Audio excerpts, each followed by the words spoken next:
nos acompaña el doctor Guillermo Chapman para analizar la situación, hablar del debate que hay sobre nuestro modelo económico y sobre los cambios coyunturales y estructurales que necesita nuestro país. Bienvenido, doctor Chapman, a Radar. Muy buenos días, un gran placer estar con ustedes una vez más. Para nosotros también. Usted plantea en un artículo que escribió esta semana que para salir de esta crisis social, la más importante que hemos tenido en la era democrática, se debe separar el método para abordar los temas de corto plazo, o sea, los temas coyunturales como la inflación, de los de largo plazo, nuestro modelo económico y político y consecuencias del mismo. ¿Piensa que esa separación de los dos debates se ha logrado y cómo lo hubiese manejado usted como ministro? Mire, yo lo que hubiera planteado explícitamente es eso primero que usted ha planteado, la diferenciación entre los temas de corto plazo, que son coyunturales, es decir, lo que está pasando hoy, principalmente la inflación, que es producto de circunstancias que están pasando en el resto del mundo. La guerra de Ucrania, la invasión de Ucrania por parte de Rusia, la reacción rápida de la demanda, del consumo de la gente después de la pandemia y el hecho de que la oferta, la producción de bienes no ha podido responder con la misma rapidez, los embotellamientos en el tránsito internacional. Hay toda una confabulación, como se diría coloquialmente, la tormenta perfecta, que se ha traducido en inflación. Está fuera de nuestro control. Yo entiendo que a todos nos afecta en una medida u otra, algunos en mayor medida, seguramente la gente, estoy seguro que la gente de menores ingresos se ven mucho más afectados. Eso es muy diferente, regresando al tema de los precios, al alto costo de la vida, que es un fenómeno permanente. Comparativamente con otros países, Panamá tiene precios altos. En esos índices internacionales que hacen las instituciones internacionales para ajustar los salarios de sus representantes en distintos países, Panamá sale como una de las ciudades más caras de la América Latina, comparativamente. También hay datos anecdóticos que mencioné en embajadores europeos que me han dicho, bueno, es que en Panamá hacer el supermercado es más caro que en la capital de mi país. Ámsterdam me dijo concretamente, el anterior embajador holandés. Y yo le pregunté, ¿y usted cómo sabe eso? Dice, porque yo hago el supermercado aquí y lo hago en Ámsterdam. Hay toda clase de evidencia en ese sentido. Ahora, ese es producto del modelo, una serie de distorsiones, concesiones. Por ejemplo, en el alto costo de la comida, tiene que ver con el precio de los fertilizantes, con la calidad de las semillas, con que si estamos produciendo semillas adecuadas, si tenemos una institución basada en ciencia, con permanencia para investigación y extensión agrícola, como lo han hecho con tanto éxito los brasileños, para agricultura tropical como la nuestra, como lo han hecho en su caso con unas condiciones climáticas muy distintas, Israel, a base de ciencia. Eso no lo tenemos. Están las concesiones para el transporte. Por ejemplo, hace un tiempo estuve visitando el Darién, por supuesto antes de la pandemia, en el puerto de Yavisa vimos un camión que estaba descargando para un almacén que estaba ahí, mercancía seca, y alguien en nuestro guía nos decía, bueno, que esas canoas, esas piraguas que ustedes ven allí, traen los plátanos de arriba del río, y tú mides el tamaño de la canoa, porque ahí se puede transportar 4.000 plátanos, el otro por 6.000, dependiendo de su tamaño. Entonces al transportista se acercó a conversar con el grupo que estábamos, y yo le dije, entonces usted se lleva esos plátanos, y dice, no, yo no puedo llevar esos plátanos, porque la concesión mía es solamente para traer mercancía de Panamá a Yavisa. ¿Y usted qué hace? Me regreso vacío. Y el señor que carga los plátanos, no, él tiene otra concesión. Y él regresa de Panamá vacío también. Y eso existe en todo el país. Esas son las distorsiones que usted habla. Hay muchas más. Entonces, efectivamente, el precio que se le paga al agricultor, al precio que se paga en el supermercado, en el minisúper o donde sea, hay un abismo. y hay una serie de explicaciones. Entonces, eso usted no lo va a resolver de un día para otro. Tenemos que hacer un análisis profundo. No lo va a resolver en la mesa del diálogo. No lo va a resolver en la mesa del diálogo.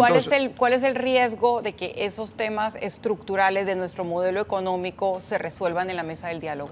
Mire, el riesgo es que estemos cambiando una serie de medidas individuales por el efecto de la medida. Digamos, aquí resolvemos el problema de un plumazo y en realidad terminemos cambiando el modelo a base de medidas individuales sin tener una visión de cuál es el diseño y cuál es la estrategia. Yo sí creo que hay una estrategia bien pensada para cambiar el modelo. Incluso no hay que ser clarividente para darse cuenta, porque algunos de los voceros lo han dicho. Lo que queremos es cambiar el modelo y llegar al poder para implementar este modelo. Doctor, ahora mismo lo que se va a buscar, o lo que se debe buscar, porque así fue como se originó esta mesa única de diálogo, para atender fundamentalmente tres, al final le agregaron un cuarto, y después hubo un quinto y un sexto y un séptimo, pero originalmente era el costo del combustible, el costo de los medicamentos y el costo de la canasta básica. Luego se agregó la corrupción y al final también agregaron el seguro social y demás. De manera que ahora se están atendiendo ya el costo del combustible. Se creía que ya se había resuelto, ahora hay una nueva exigencia de reducirlo todavía más. Yo no sé hasta dónde eso va a llegar, pero el costo de la canasta básica también parece haber, no el costo de la canasta básica, pero la atención a la canasta básica también parece haberse resuelto con los 72 productos incluidos. Ese sistema, que yo sé que es temporal, al menos en teoría es temporal, como todos los subsidios en Panamá son temporales hasta que se vuelven permanentes.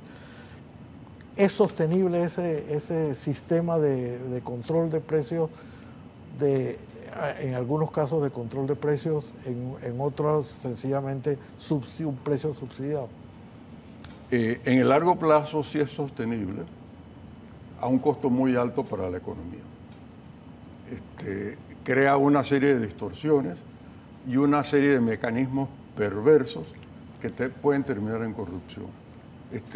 Posiblemente muchos de los oyentes no hayan vivido el control de precios que se estableció en Panamá temporalmente, como dice usted, en los años 40, a propósito de la Segunda Guerra Mundial, porque ahí había una tremenda escasez de una serie de productos por razones obvias.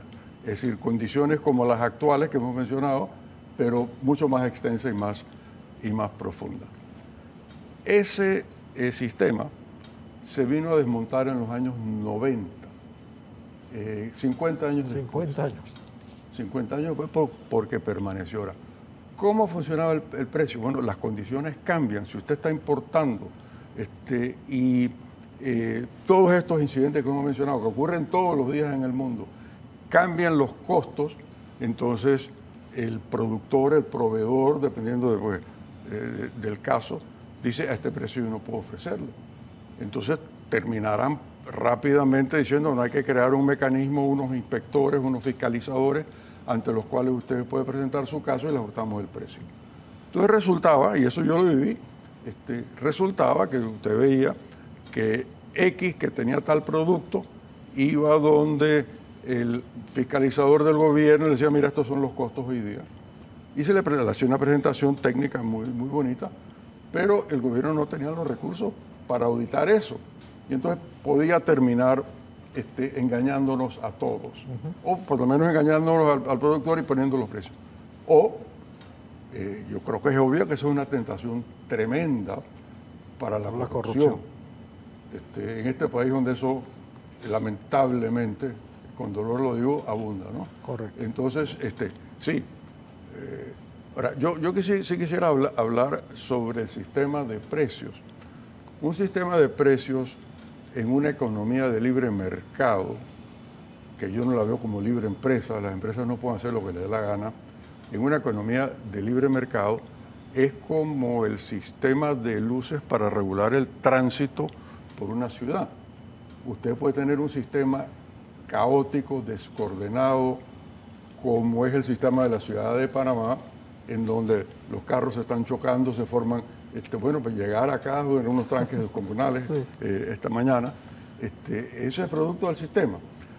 Versus, como yo he visto en muchas ciudades de Europa, y no necesariamente tiene que ser una ciudad grande, sistemas de tránsito coordinados en donde los semáforos duran en función de la cantidad de carros que están circulando por ahí. Hay formas ya viejísimas, no es ultramoderno, de medir el flujo y decir aquí tengo que demorar más, tener la luz verde más larga, acá más corta, y se van ajustando automáticamente. Los precios son los que mandan las señales de la economía. Para que aumente la producción, se baje la producción, cobre más, cobre menos, y eso produce la mejor asignación de recursos, no la más justa. De manera que no es que hay que dejar el mercado totalmente libre, hay una serie de otras condiciones en donde la oferta no responde necesariamente a los precios, porque hay condiciones de monopolio o de oligopolio que hay que regular. Y en este país esa regulación, para ambos casos, que se adoptó en los años 90, en el camino le han quitado los dientes. No hemos visto ningún caso ejemplar de empresas que estén arreglando, administrando los precios, y mucha gente dice, sí, en tal segmento, en tal producto, los precios están arreglados.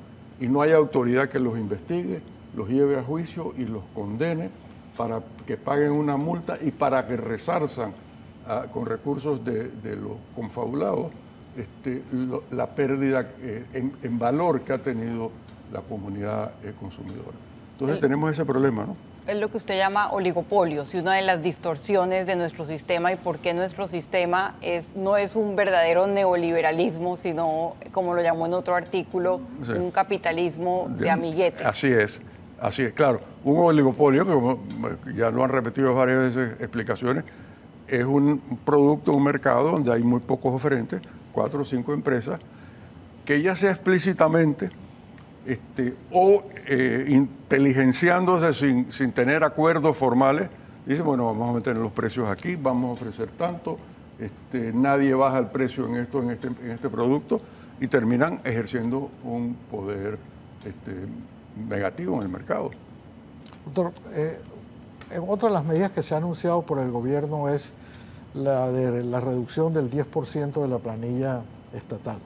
Hay algunos que han argumentado en contra de esa decisión el hecho de que eso aumentaría el desempleo. Obviamente, si se vamos al 10% de la planilla, serían mal contados 27,000 empleados que irían a la calle. Eso, por una parte, reduce, sí, 27,000 personas desempleadas más, pero ¿cuál es el beneficio al final o qué se debe hacer con esos recursos que se van a dejar de dársele como salario a esos empleados públicos? Mire, sí, efectivamente. Lo primero que hay que pensar es en el costo humano, como usted bien ha señalado. Ahora, yo añadiría que hay un costo económico. El costo económico es que esas 27,000 personas están devengando un sueldo y ese sueldo lo usan para consumir. Y eso es una inyección, un flujo de ingresos que tiene la economía, porque esa gente demanda. Si usted corta esto simplemente por el afán de cortar, recorta ese gasto, que serían del orden de 500 millones de dólares al año. Eso contrae la demanda, se desacelera el crecimiento económico y se producen más desempleos que los que ya usted tiró al mercado. Entonces, pues aquí los administradores públicos tienen que hacer un acto de virtuosismo, ¿no? Es decir, bueno, está bien, yo voy a recortar ese gasto, pero lo voy a hacer paulatinamente y voy a buscar un gasto que sea útil para la sociedad. ¿Qué costos voy a bajar? ¿Cómo le voy a inyectar? O sea, hacer el ahorro, pero para gastar. Porque si se mantiene dentro del presupuesto total, no hay inflación ni aumento del déficit, nada por el estilo. Si cortarlo por cortarlo, a mí no me hace sentido. Cortarlo y mantener la estructura de otros gastos tampoco hace sentido. Hay que redirigir ese gasto. No sacárselo de la economía, por el momento que estamos viviendo, ¿no? Usted hablaba de que la gota que derrama el vaso es el derroche y el mal uso de los recursos públicos. Hasta este momento, aparte de ese anuncio sin mucho detalle ni rigor de que van a reducir en un 10% la planilla estatal, no hay mayor detalle de cómo se va a lograr esa austeridad. Y de alguna parte va a tener que salir el presupuesto para los subsidios de los 72 alimentos con precio tope y el subsidio, el combustible.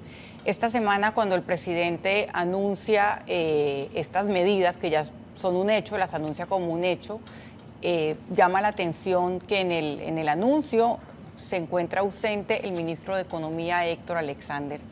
Más allá de la interpretación, digamos, política o de imagen de esa ausencia, ¿cómo piensa usted que se podría costear todos estos subsidios que se han decidido en la mesa, sí, para que no tengamos un problema fiscal más grande?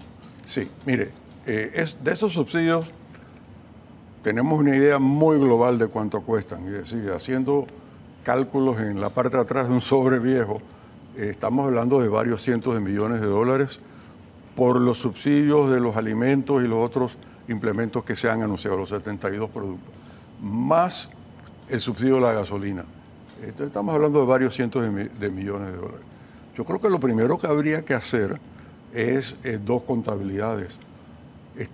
¿A dónde puedo recortar gastos? De manera que no dar unas cifras así generales, sino en tal rubro, aquí recorto tanto, aquí ponerle un calendario a ese recorte de gastos, de manera que se tenga una visión en los próximos 6 meses, en lo que resta del año.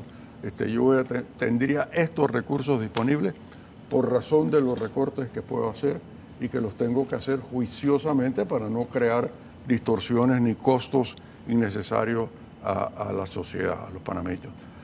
Y por otro lado, tener un estimado detallado de cuánto cuestan las rebajas que se están haciendo de precio.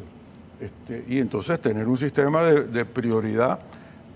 Esta rebaja, por ejemplo, la rebaja del arroz, por decir un caso, es más que no está en la lista porque ya estaba. Es más importante para la dieta, entonces el primer recorte lo aplico acá. Ir pareando las listas, bueno, como le digo, es un acto de virtuosismo, requiere un gran equilibrio, ¿no? Sí. ¿Cómo piensa que ese acto de equilibrio, que todavía no sabemos quién lo va a ejecutar ni cómo, va a impactar ante las calificadoras internacionales, ante la solidez económica de Panamá? Mire, si se hiciera este acto de virtuosismo en forma tal que los recortes paguen por los subsidios y no hay ningún incremento en gastos, en desembolsos adicionales, realmente las calificadoras van a tener que decir, bueno, mantenemos a Panamá en la calificación que tiene actualmente. Hay por lo menos una calificadora que ha enviado un comunicado a las autoridades, a sus clientes, y que por supuesto se filtran y todo, que ha advertido, esto lleva el camino de incrementar el déficit. Vemos muy difícil que logren la meta del un déficit que sea equivalente al 4% del Producto Interno Bruto, y en el lenguaje muy cauteloso civilino de las calificadoras que se manejan así, advierten que Panamá puede perder el grado de inversión. Cosa que se los voy a explicar un momento porque la gente dice, ¿y eso qué es? ¿Quién se inventó eso? El grado de estas calificaciones, arriba de 2B en la mayoría de los calificadores, o sea, que te califiquen triple B, significa que tú calificas para los fondos de pensiones en los Estados Unidos, que es el mercado más grande para las emisiones de deuda. Ese es un mercado enorme. Colocar bonos en ese mercado usualmente le da mucha liquidez, mucha flexibilidad al mercado, conseguimos tasas más bajas de interés y una amplitud más grande. Si perdemos el grado de inversión, o sea, bajamos el triple B menos, que es el último escalón en que todavía tenemos grado de inversión, o sea, si pasamos al doble B, entonces salimos del grado de inversión. Los fondos de pensiones, de jubilaciones, no nos compran eso, están prohibidos que compren los bonos, entonces perdemos un mercado muy grande, y eso se traduciría en aumento de lo que vamos a pagar todos, no solo el gobierno, por los préstamos bancarios, y reducir la cantidad de financiamiento disponible para la economía.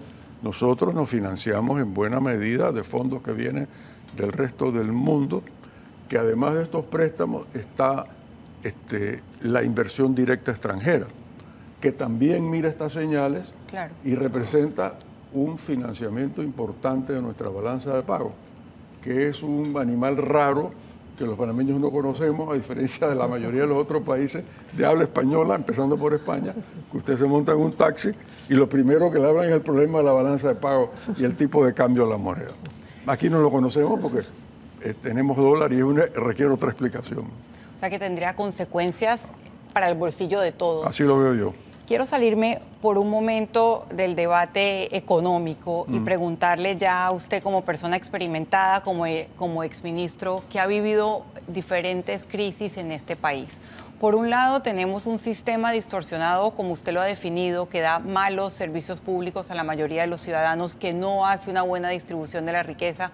Usted ha recomendado que su modelo para Panamá sería más cercano a una economía de bienestar. Y por otro lado, tenemos un estallido social en el cual algunos grupos han aprovechado para hacer consignas o peticiones o incluso pasos hacia adelante de un cambio de modelo económico que tendría consecuencias.